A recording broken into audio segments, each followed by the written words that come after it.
having some unstructuredness within the structure seems to be where the best learning sort of happens. And a lot of stuff from unstructured play can be utilised in other situations of your life. Yeah, you can learn out of chaos. Yeah, a glimpse into John's mind right there. When they're learning and playing as they're growing up, these neural connections are happening all the time. Girls are about 2 years ahead of boys in this regard. There's a danger that we're not going to utilise our imaginations as much. Yes, that's already happened to me. If you outsource that responsibility of taking care of your child and playing with your child to a Tesla bot or whatever, then what is that child absorbing as that sponge? The Education Lounge Podcast.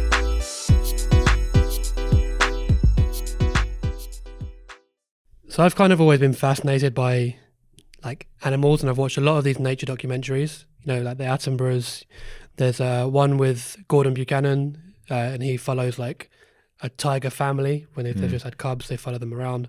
Or the bear family in Me, he follows like a mother bear and some cubs, puts weird cameras in little eggs and hides cameras in everyday objects to these creatures. And one thing that I've always seen is that the cubs, whether it's tiger cubs or bear cubs, they always seem to learn through play. They always seem to learn about hunting through imitating their mother. They learn about where their boundaries are when they're play fighting with their siblings. I'm just wondering, like, how much is that the case for humans? Because we're mammals, like we're also mammals the same as they are, and I think it might be more than we think. Well, I think because chimps will do that, and we're related to chimps. So I think whatever they do, we're probably doing on some level ourselves. So yeah. But I guess it's a bit, because you've not got siblings, have you? So it's a bit different. Yeah, I mean, yeah, you've got to, if you're an only child, you've got to invent your own games. Your own games, yeah. Yeah. Yeah, and I think I was always the one that, because I was the oldest out of me and my sister, but we grew up with cousins and stuff as well. And it was always me that was inventing the games. And yeah, I did that on the playground a lot. So I sort of invented a lot of games on the playground, but I didn't, and I think I've always been really imaginative. And I think it's because I didn't have siblings, so I had to create my own imaginary friends. Yeah. That's that sort of thing. Yeah, exactly. Inventing whole stories around just simple things, like, I don't know, I had a dinosaur and a shark toy, and then it'd just be like, sometimes the dinosaur would win, sometimes the shark will win, you know. They'd engage in epic battle royales. And a glimpse into John's mind right there. But that was literally like most of my childhood was involved that. And at one point it was video games too, but like in the early days it was definitely the shark and the dinosaur. The shark and the dinosaur. Mine was more sort of building things out of whatever was lying around. Well, Lego or plastic blocks or old VHS tapes where you can like turn them into like dominoes or just wherever I could find it, make a game out of. And then usually the siblings will follow along. So yeah. So you think there's quite a lot of this learning through play? Yeah, I think we do a fair lot of it, and it's more important than you think. And I even think even an adult needs play to some extent, although we sort of just it's sort of different as you're an adult. I think we unfortunately lose that way of thinking, because if you think about starting a business, you would probably try a load of different things and see which one you enjoy the most, which one works and which one doesn't, and that's through experimentation or play. Right. And I think it's a bit of a shame that we seem to. I think the system sort of educates that out of you to an extent. Well, that's one thing I really don't like about it. You're taught to sit down and listen. And the great thing about play, I think, and something that makes it special, is the fact that it's multimodal. So it involves all your faculties a lot of the time. was thinking about this so in a classroom, a lot of the time you might be engaging with one aspect of your one sense or something like that. But with play, you're engaging all of them usually. Yeah, I guess so. Maybe not smell. I don't know. Smell. But smells occur in playtime. But yeah, but I think a lot of it is down to the social side of it as well, though. I mean, in the classroom, you obviously have, friends that you get along with, and you do things together. And there's classroom activities where you learn stuff together.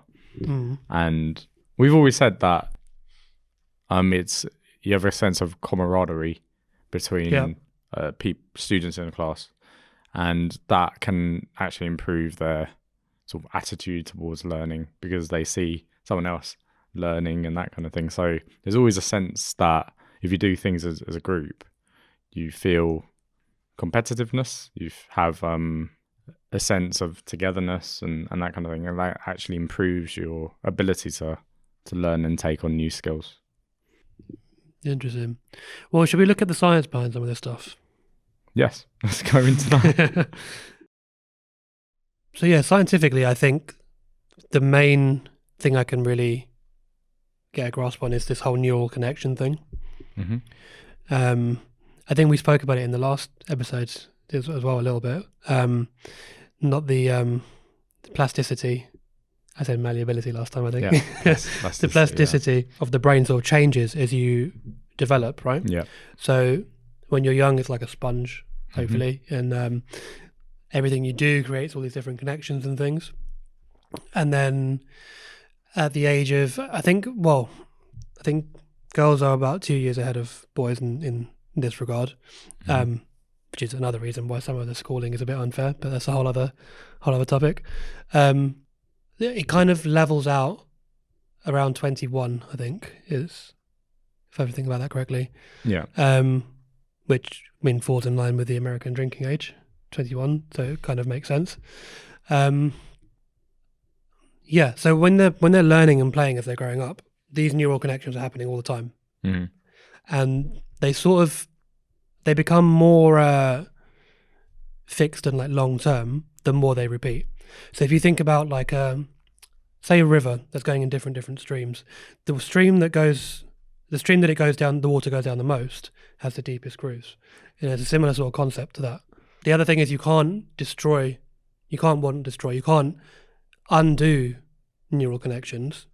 You can just have newer neural connections made that you end up using instead, which is why things like addiction are so hard.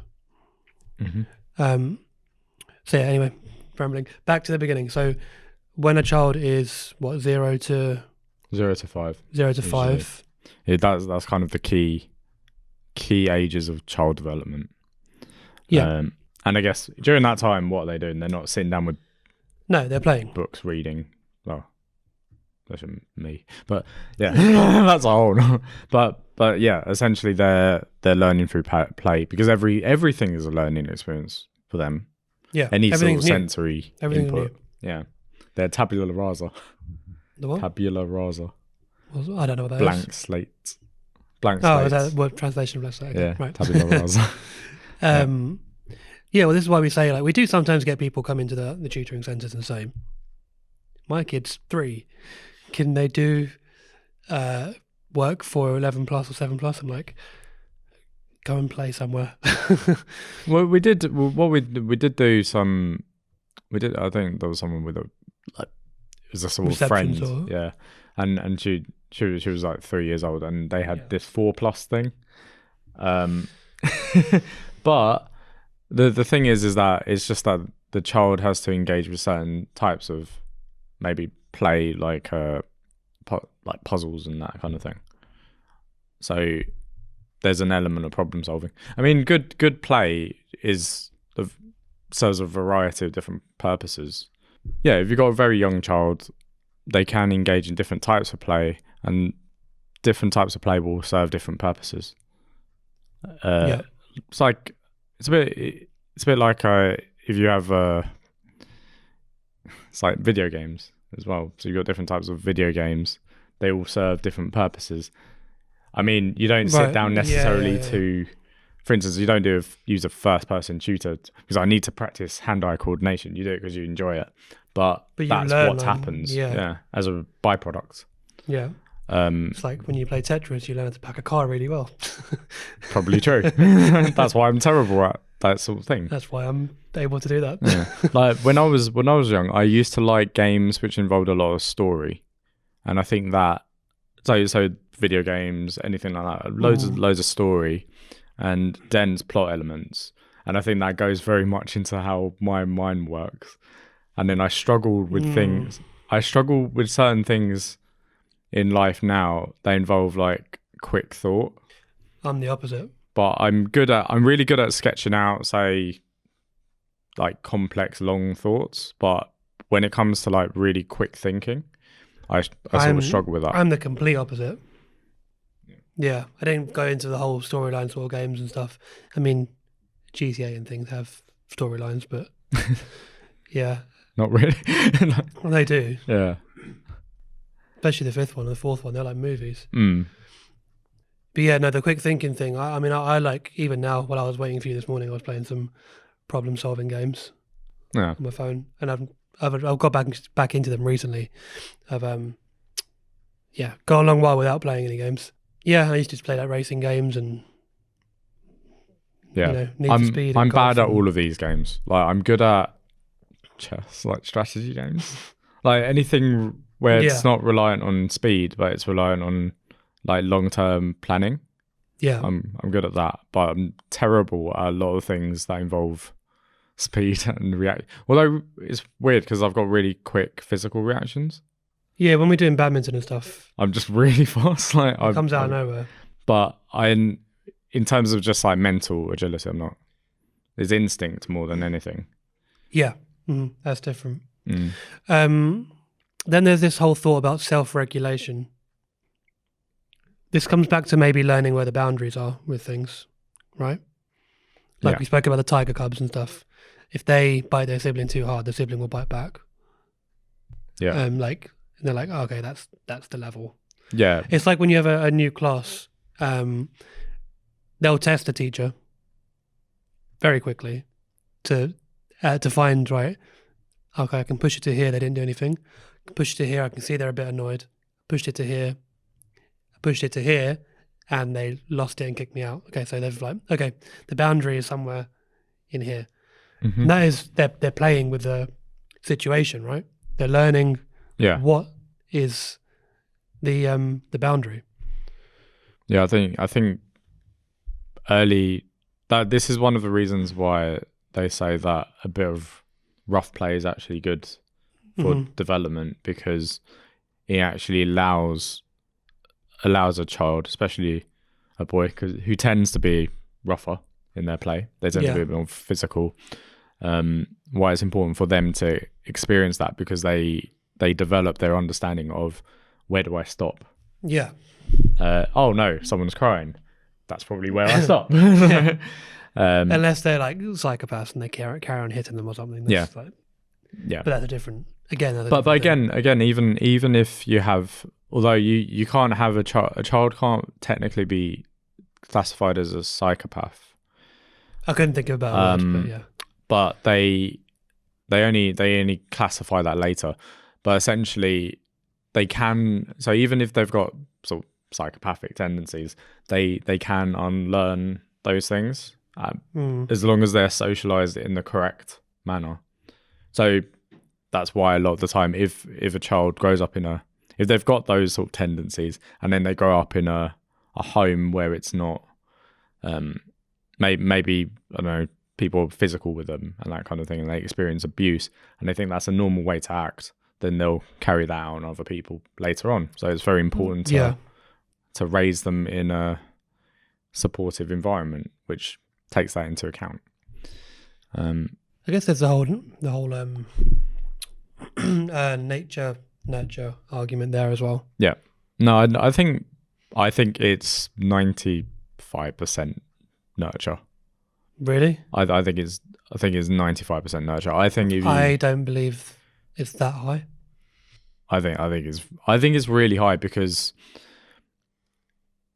I do think your early childhood experiences affect how you perceive the world, and you can learn the rules of the world. And most learn people the wrong rules. Yeah, and most people who are psychopaths or whatever, clinically, they aren't like burning everything down and being violent. Yeah, but I don't think it's that high in terms of the nature. Yeah.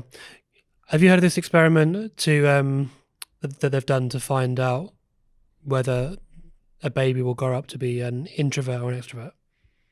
No.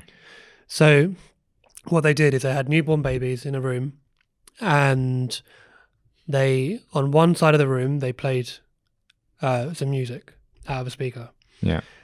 And they saw which babies turned towards the music and which ones turned away. And it turns out, obviously, the ones that turned towards it grew up to be extroverts, and the ones that turned away grew up to be introverts. What was the So split? that's not I can't remember the split, but that's not a what's it called? Brain's gone. Nature. Yeah, it's not a nature nurture thing. That's not that's nature, but that's before they've been nurtured. What about right? prenatal experiences? Maybe it's because they've experienced something in the...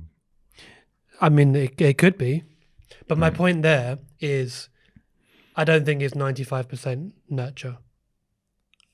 I mean, some obviously, stuff is pre-programmed. Obviously, if, like, for instance, if someone's got psychopathic tendencies, that's how they're born.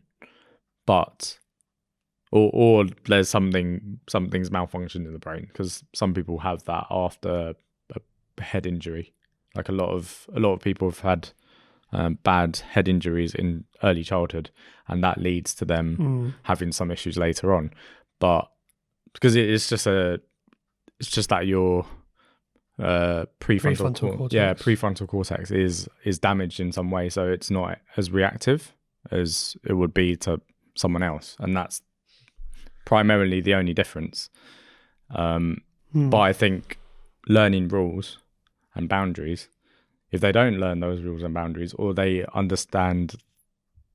got a strange understanding of that, then that can lead to bad things down the line, whether or not they've got those tendencies. And I'd say that there's people who are, say, clinically psychopathic, whatever, but they're able to just get on with life fairly normally, live a relatively normal life, and you don't notice them that much because they're able to just get on with it because they understand the rules and boundaries, and they were brought up in a loving and caring familial situation.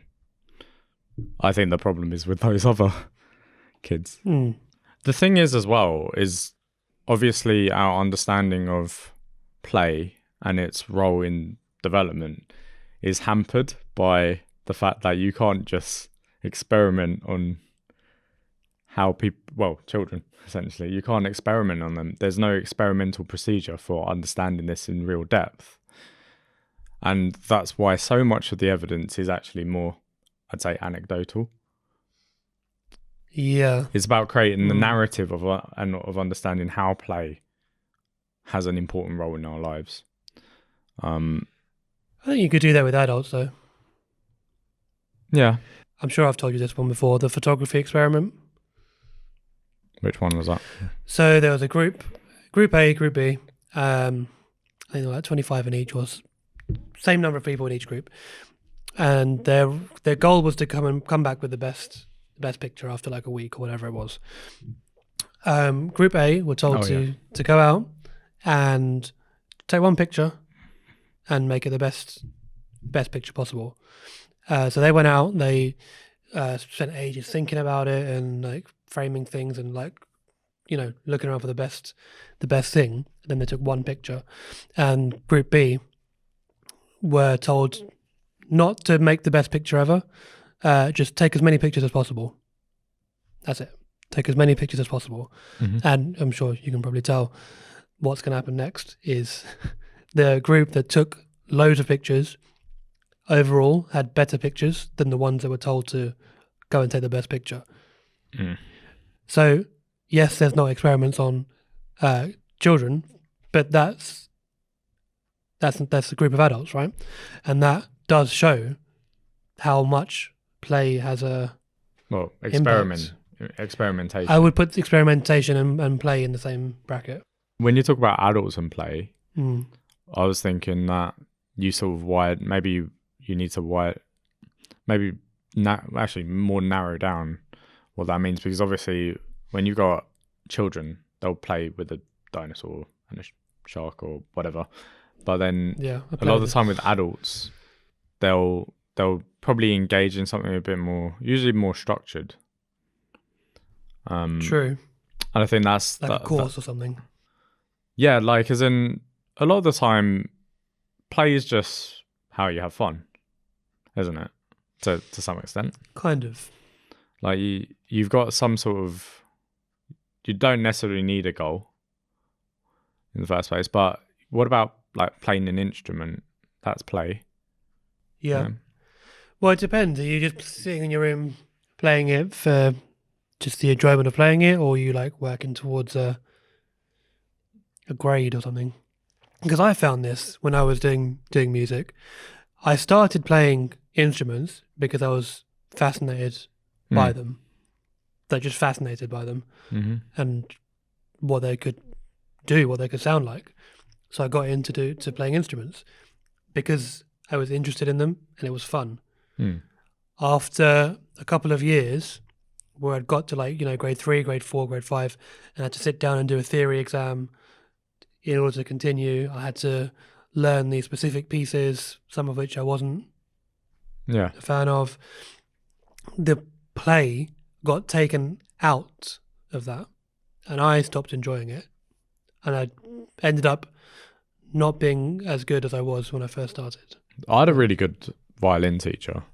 No. The teachers were good. I'm talking about the concept of the play element being taken out. But if I didn't like a piece or something like that, he'd not make me play that piece. So we'd look for things that I actually wanted to play. So I think that's a big. You like in any sort of pursuit. It's the same as like learning a language. You're not going to do the method of learning that bores you stiff. Otherwise, you'll hate it. Well, that's what ended up happening. The play got taken out of it, and this is why I ended up eventually enjoying playing the trombone more, because I started to learn jazz trombone rather than just classical, and that had there was like a CD that you could play along with, like you had like a band with you, and then there was like a 16-bar gap for you to come up with your own solo. Just so that introduced fun. Yeah. Whereas when I went back to play the violin, it was, that's part of the reason why. classical piece, and that's part of the reason why I learned guitar.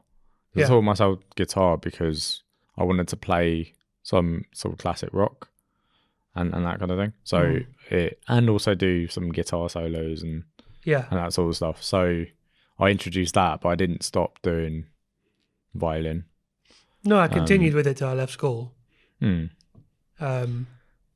it's just a So I can see what you mean about it being anecdotal, but from my experiences and from stuff that I've read and heard, I think it's apt. I think it's true. I think it is it's obviously hard to set up an experiment, but I think if you think about a lot of what we're learning now about, which actually is carried out in the lab, so the stuff about AI that we're why do we talk about it in every episode? I do, but obviously this like AI is about learning.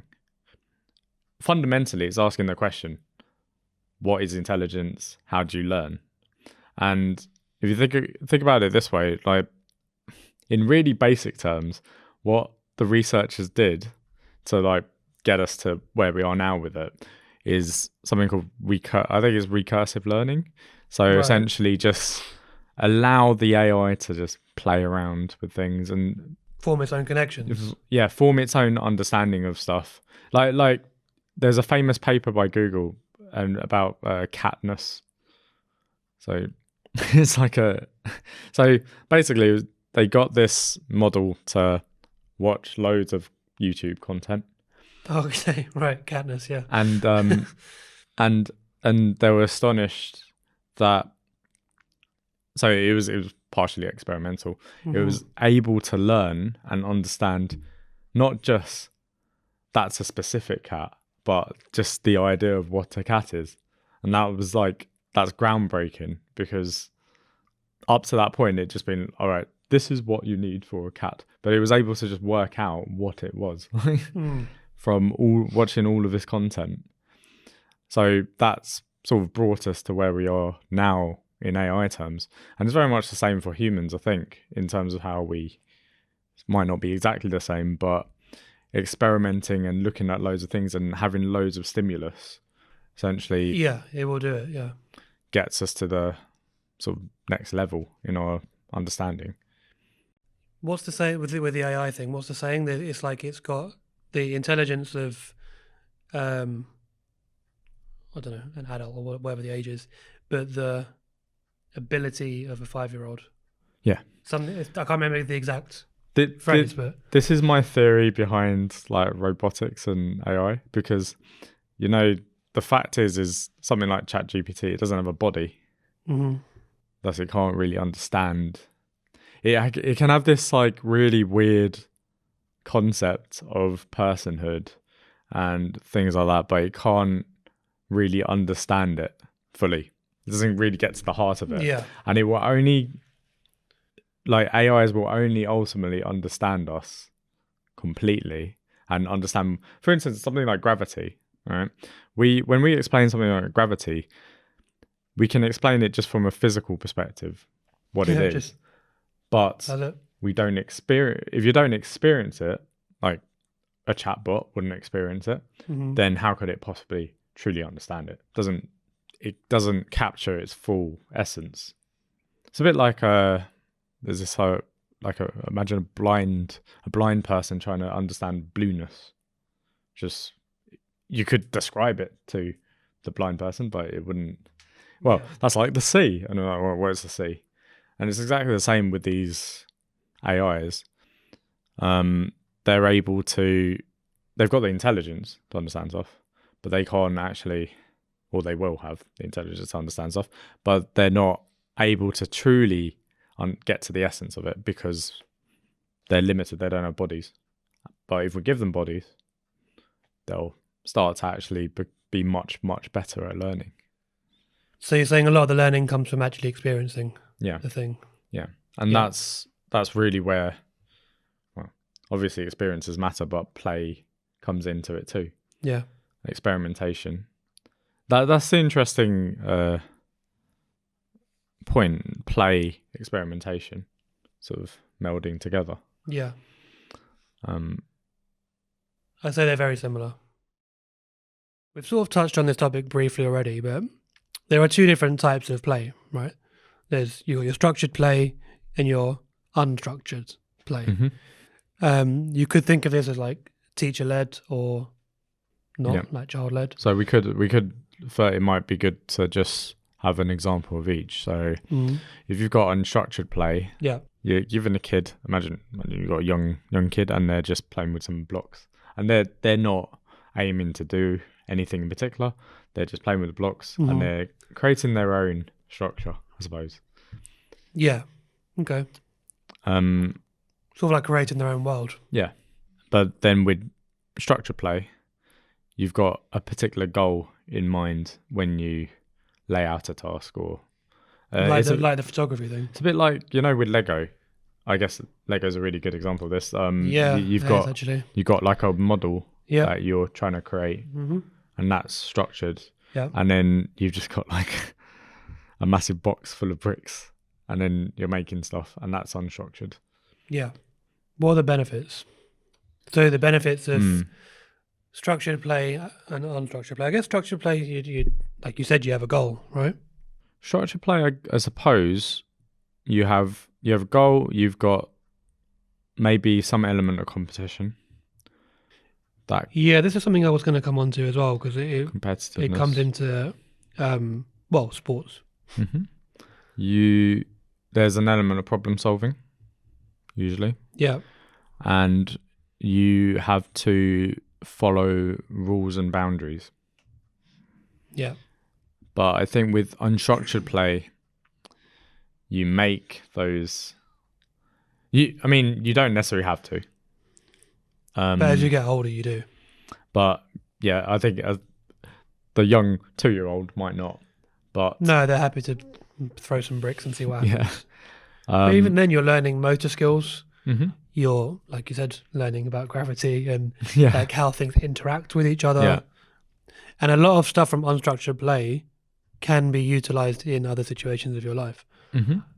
Like, yeah. So you can learn a lot from that too. Yeah, you can learn out of chaos. Yeah. Andrew was talking about this with editing, like how you can lay things out. Yeah. Like that's chaos, and then put it together. And Yeah. then you've got some people who are like time code, very structured. Hmm. And I think that's There's an end goal though, isn't there? There's still an end goal. Hmm. I guess there's an end goal in both, but you can do it in an unstructured way yeah. or less. I wouldn't say unstructured, I'd say less structured. You know, like whenever you discuss something in business, sometimes it's nice to. I do like to have an unstructured element to the planning. Yeah. So, a brainstorm. They're usually, spider diagrams are usually involved, yeah. So yeah, something like that. That just gets them sort of getting their ideas on the Brain page. dumping. Yeah, essentially. And from that, you can select your good ideas, and that can eventually lead to cohesive final. You need to have a load of rubbish ideas to have a good idea. I was watching a Rory Sutherland video. Yeah. And like an interview, and he got asked, "Do you ever have bad ideas?" I was like, "Yes." It's like tons of them. But the thing is that sometimes you don't know whether it's like the most ridiculous idea might actually be a good idea in practice. Like, do you know? Just reminds me of Dragon's Den. Like there was one of my favorites. There was those some people went on and they were talking about art, and it was owning pieces of art, and the dragons were just like shooting them down completely. Like, oh, it's basically a stock market for art. Yeah. Okay. And then years and years later, what exists? Masterworks, which is basically that. Remember Hungry House? Just Eat bought them for a few million back in like 2000 and I don't know 8, 9, whatever it was. Yeah. Anyway, they went on to Dragon's Den, and they all ripped them apart. They were like, "Why would anybody use this? If I want an Indian, I'd go and call the local Indian. If I want Chinese, I'm going to call the Chinese shop down the bottom of my road. Why would I ever want to use this?" No one invested. And it obviously took off. Hungry House, Just Eat bought them for a few million. And now you've got Just Eat, you've got Deliveroo, you've got Uber Eats. Yeah. Yeah, because what seems like as in there's craziness in genius. Yeah. The visionary seems mad.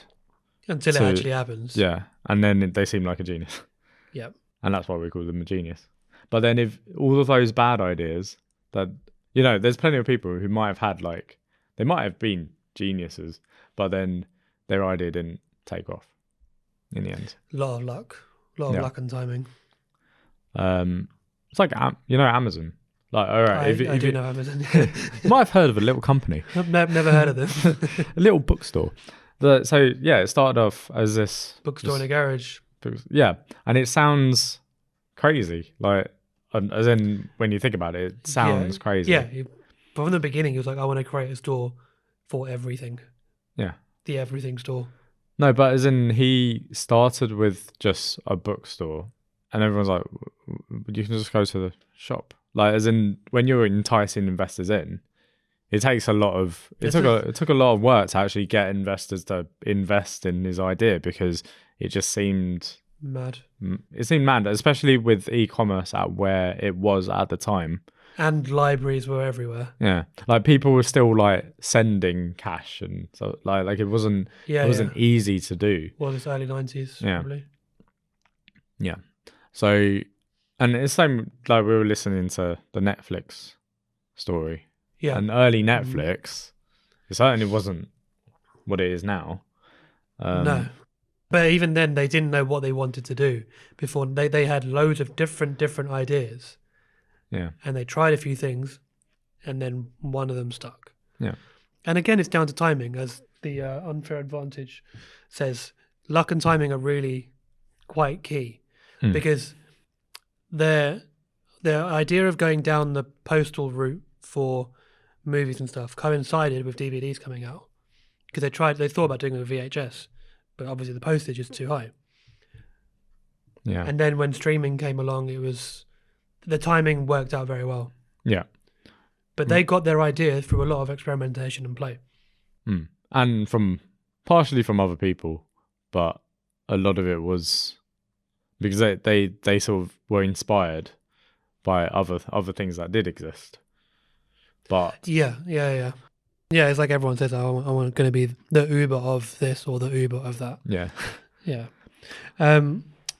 Just quickly before we move on from the different types of play, sports. Structured. Motor skills are quite heavily involved in that. To be a really good, it depends which sport, because They've all got rules. They've all got boundaries and rules put in place, right? it's like you'd be a terrible 100-meter sprinter if you. I'm just gonna go backwards. But there's rules in place, right? So so that's very much structured play. But I think certain elements of chaos help certain sports. Okay. So, for instance, boxing. You can, for instance, one thing that you can do is if you understand that fighters settle into a rhythm. Yeah. So if you're able to break their rhythm by doing something unstructured, then that can give you a big advantage in a fight. Same with like obviously football.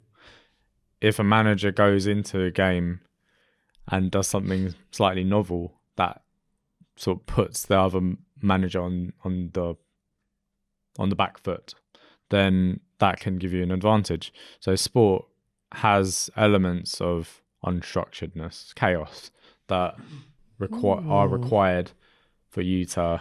This is like Muhammad Ali. Like, he was what a player. Like he was someone who always had, like, he unsettled the other fighter because of his words and that kind of thing. And the actions they was taking in the ring. To them, he seemed unbeatable. And I think creating that aura is having that element of chaos is an important part of that. So I think this is probably what the ideal situation would be, is playing within the boundaries.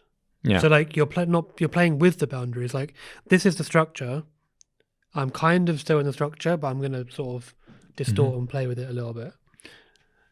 That sounds like where the best learning sort of happens, right? It's like, well, I think it's true of anything. To be, you have structure, but if you can't have elements of chaos, you will not have change, and you will not react.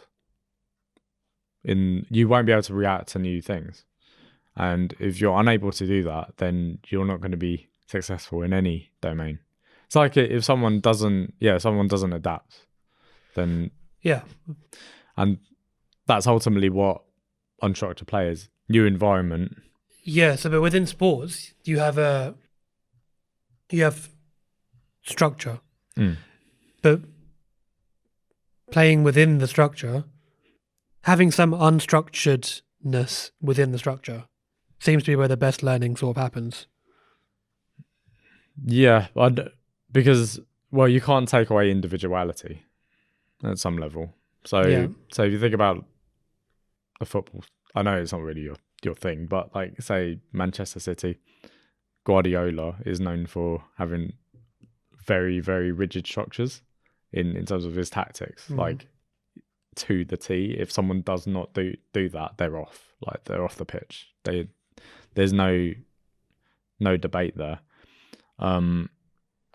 But he has to allow for some element of chaos, because You can't otherwise predict everything that's going to happen. Can you? otherwise he becomes his team becomes predictable. Predictable, yeah. So they still need to be unpredictable within a structure. I think it's true in big companies too. So if you have Google, they've got this. They're quite infamous for just having these like random Slides, companies and within things. companies within a company within a company, and that, like everyone having Alphabet, their little projects here and there. You need that element of creativity and freedom. Yeah. Do you know what it is? I'll leave this section on this. I think it is.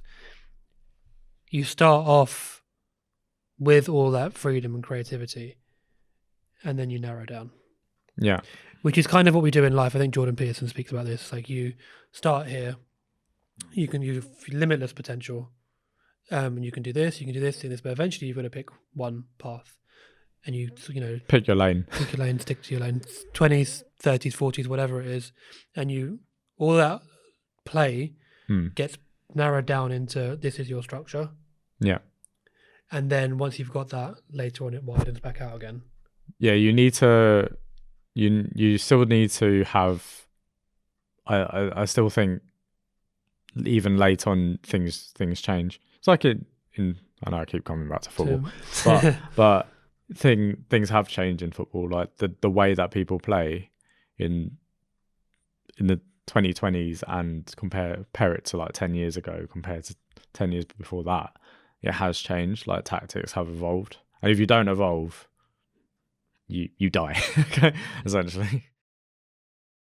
Okay, so I'm going to talk about play in education, play in the classroom. But just before I go into that, I'm going to read these couple of quotes out to you and see what you think.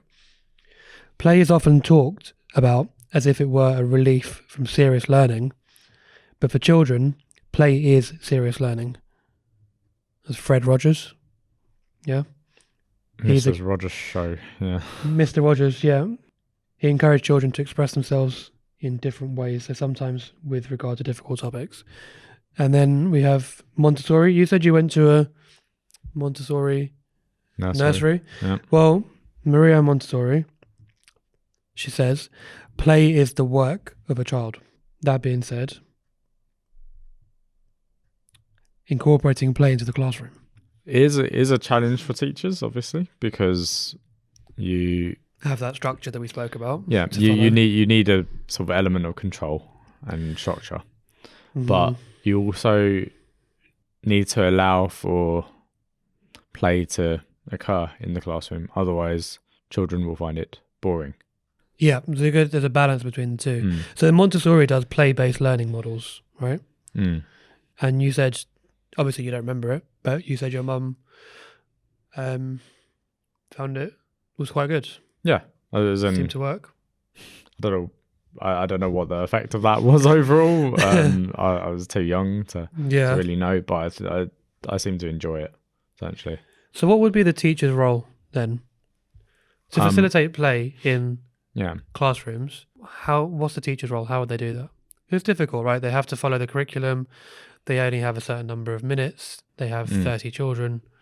I think there's a lot of pressures on the teacher, and I think another issue is obviously you want to be a teacher. You don't want to just be an entertainer. Yeah, we spoke about this last week, didn't we? Yeah, and I think that's the balance. Yeah. So it's all very well you have loads of fun in your class, but if the children at the end of the day do not learn anything, like even if they learn some important elements, they might learn like how to have fun, how to communicate, and then might emotionally regulate better. If they don't learn the subject, then you've kind of failed. There's a balance. I mean, I know I go on about it all the time, but it's probably Pareto principle. It's probably 80-20. I think that they learn a lot better when they are relaxed. Yeah. where it's not like strict. It's a bit more relaxed, and you enjoy it more. And when you enjoy it more, Mm-hmm. you have more connections made in the in your brain, and you're more open to taking in new information. Yeah. And you actually want to be there, which is a big thing. Yeah. The classes at school for me that I enjoyed the most were those ones where there was a bit of play, bit of creativity. But when I had to sit through triple chemistry, where I got lectured at for 3 hours, didn't like it. People like different things though. So I think I know I'm kind of strange, Different but to most, yeah. yeah, I'm sometimes I'm just like I'd rather get to the gist of it. Like I'd rather get to the information. Like that will help me. Yeah. And other people are like, oh, I kind of want to play this game or. But even in that regard, like remember what I was saying about how experimentation is an important part of learning. I certainly experimented with what I'd learned. So any information that I did take in, I sort of played with it. I didn't. See, I was the opposite way around. I wanted to play, and by doing that, I got the information. So back to the question, how would teachers facilitate that? Well, I think they can plan out a class structure that allows them to like has a few minutes allocated for this activity. You could also limit the time between activities or set a time limit. I think sometimes a time limit I've noticed it really helps. If you set, okay, we're going to spend like 20 minutes doing this. I set my timer and essentially they know that in that time they're concentrating on this, and then we sort of have some time for feedback, and so sort of time blocking all of those moments in the class. It's kind of a bit of a reward system going on as well, isn't there? Yeah.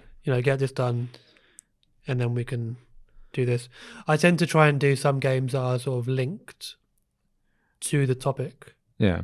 The incredible thing about games and play that makes it special is intrinsic and extrinsic reward. So, for instance, if you have a parent and they say, okay, you're going to do well in your GCSEs, I'm going to get you this, right? That's an extrinsic reward. Comes from outside. Mm-hmm. If you can make the child enjoy a class without bribing them, if they enjoy the class like naturally, they're rewarded just by being there. Yes, they have intrinsic reward, and there's a lot of science behind. Oh, don't quote me on the science. Essentially, there is a lot of research into how intrinsic reward is extremely important for long-term success in something. So you might find that extrinsic reward works better in the short term, but in the long term, if you really want, so if you want to get good GCSE, which is a long period, leading up to the exam, really it has to come from within. And to get that, having some element of fun in the class can be very important. I'm sure that's true. Like teachers that just bribed you might not have got that much out of you in the long run, but when you genuinely wanted to be there, the teachers never bribed. No, they didn't. But they didn't do it either. They're the ones that didn't like the most. There was no intrinsic or extrinsic value at all. Yeah. And it wasn't fun. So and I wasn't interested in it. So several different things. The ones I was interested in, I did well in, and I actually wanted to go to those sessions. Yeah, because like if you have fun in the class, there's a link to dopamine production. Mm-hmm. Dopamine is a motivating chemical. Yeah, I just go all chemical just to make it simpler. It creates motivation. So you without dopamine, you're not doing anything essentially. If you're able to stimulate that dopamine in production in the classroom through the activity of some kind, then your learners will be better off. As a result, they'll actually want to be there, and that will have long-term positive consequences for their learning. So we've spoken about how educators, teachers can kind of incorporate this idea into their learning. Yeah. What about at home?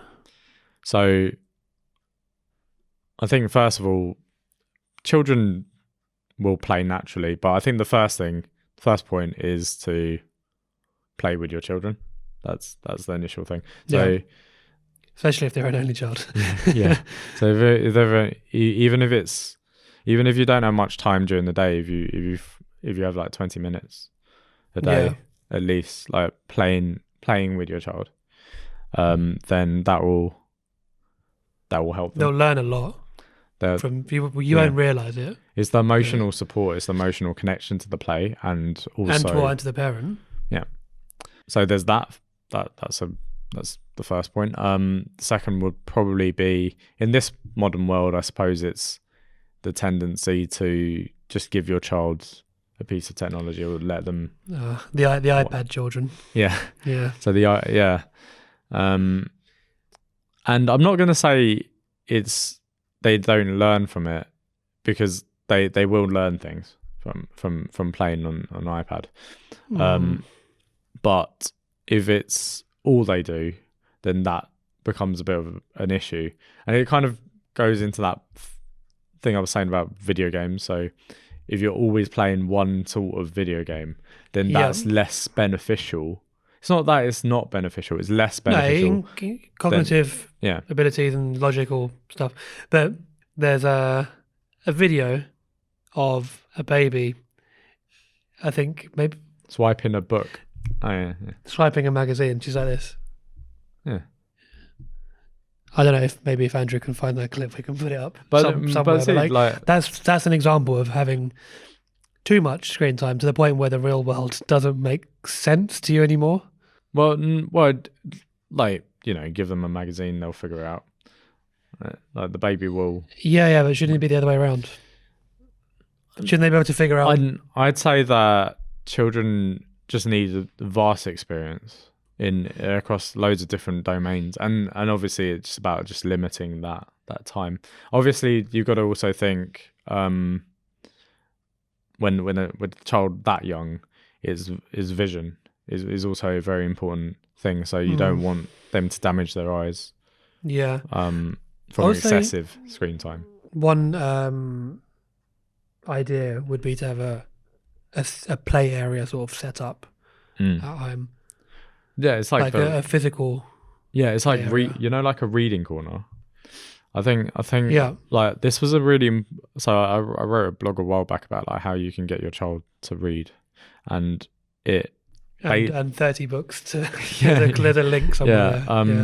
And a really important part of that is actually creating an environment in which they want to read. So creating a space designated for that activity can also be a really helpful thing. So children with a playroom, children with a reading corner, children with, I know it's a lot, but it actually long term has good sort of consequences and will mean that they'll use that space because it's space for them. Makes them feel special. Yeah, but it's got a purpose, isn't it? It's that same unstructuredness within a structured situation, isn't it? You've structured this thing, and then they can do their unstructured play within that. And like clear time boundaries as well is very important, because like a constant thing that I do get from parents is, he just plays video games, and it's the main thing with that is setting time limits on how much they're playing. So I don't think there's balance. I mean, just everything. Yeah, just a balance between unstructured play and sort of more structured learning. There needs to be a balance between the two. Yeah, it's like, and ultimately that will create the most connections. I had like an hour of video game time. Yeah, because essentially, like, children won't know when to stop. You just go on. Mine wasn't as structured as that.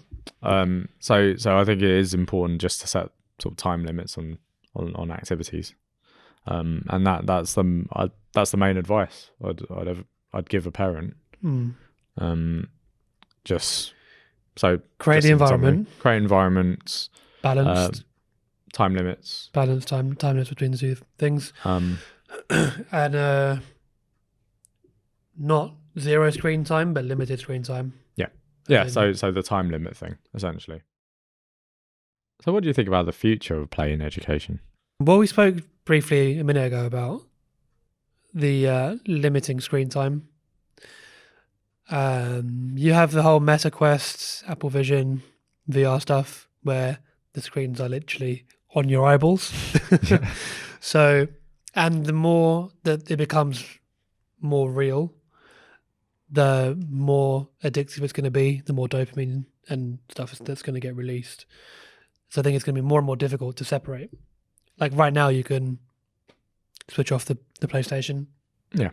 But when everything is put into VR, it could be an issue. I mean, there's a lot of things that have been gamified.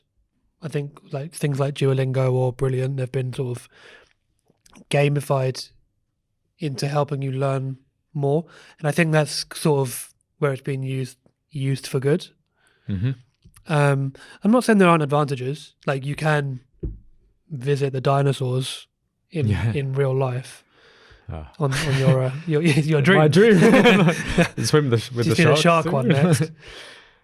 But you know what I mean. Like you can if you learn through experiencing things, you can experience things through that no human could experience. Because like they can go back to Victorian times, they could sit in a Victorian classroom, they can go run away from a T-Rex. Like there's these things that physically aren't possible that you can learn through play through that. Do you think there's a danger that we're not going to utilize our imaginations as much? Yes, that's already happened to me. Yeah, 100%. Yeah, I think that's the danger with more and more technology being involved. More stimuli, just to Not in being able to enforce time limits because you're literally glued to a screen. Yeah, you are. Yeah. So that there's that, but I also think one possible danger is that if we become, say, robotics sort of comes into the picture, more and more people will be engaging with robots rather than people, and I think with children, I'm not saying that like it could be tempting to just give your child to the robot to raise. I'm not saying like everyone would do that, but Well, it's that new Tesla thing, isn't it? Tesla robot. It can be your nanny. It can be your but I think that's actually a genuine danger because if you like it can obviously be very, very useful, but it's because it's so it can be useful, but it can be useful. But I think that if you become like anything in moderation, isn't it? Fine, it's great. It can watch your kid for 5 minutes, or maybe even an hour. But if you outsource that responsibility of taking care of your child and playing with your child to a Tesla bot or whatever, then what is that child absorbing as that sponge? Well, yeah. Where's the connections? It's not just that. It's the because I'm sure like this bot will be super intelligent, far more intelligent than the parents, I suppose. But that's not the most important thing. It's really the emotional support. It's like when you're reading with a child, it's not just the reading, it's spending time with your child. Yeah. You're getting that attention. Yeah, so I think that's a real threat. That is, yeah. Like there are loads of exciting possibilities with where play can go because literally everything becomes possible. But with video games, you're going to have the ability to maybe sort of create your own world, and that's exciting. Like you can create your own video game in a sense, your own gaming experience, your own reality. But there is also the danger when that's pushed to extremes, becomes super addictive. Yep. And also you can lose connection with people through sort of overuse of technology. Yeah. You can lose connection by being more connected. Yeah, ironically. Yeah. So that's the only those are the two big dangers. But I don't know. There might be other things. Yeah. Like there could be physical danger, physical harm, that sort of thing. Well, there's also the lack of exercise and all that. It's a whole other element. Yeah. I mean, have you seen Wall-E? Yeah. It's almost like no one has seen Wall-E or iRobot. Yeah. Ever. Well, the advice I would give to the future for people is go outside and touch grass. As everyone says, touch grass. Yeah. All the 2 words you've got to remember, touch grass. So thanks for joining us again this month. Hopefully you found the conversation interesting. If you're watching us on YouTube, don't forget to like and subscribe and leave a comment down below. If you are listening to us on Apple Podcasts or Spotify, don't forget to give us a rating and a follow, and we'll see you back here again next month.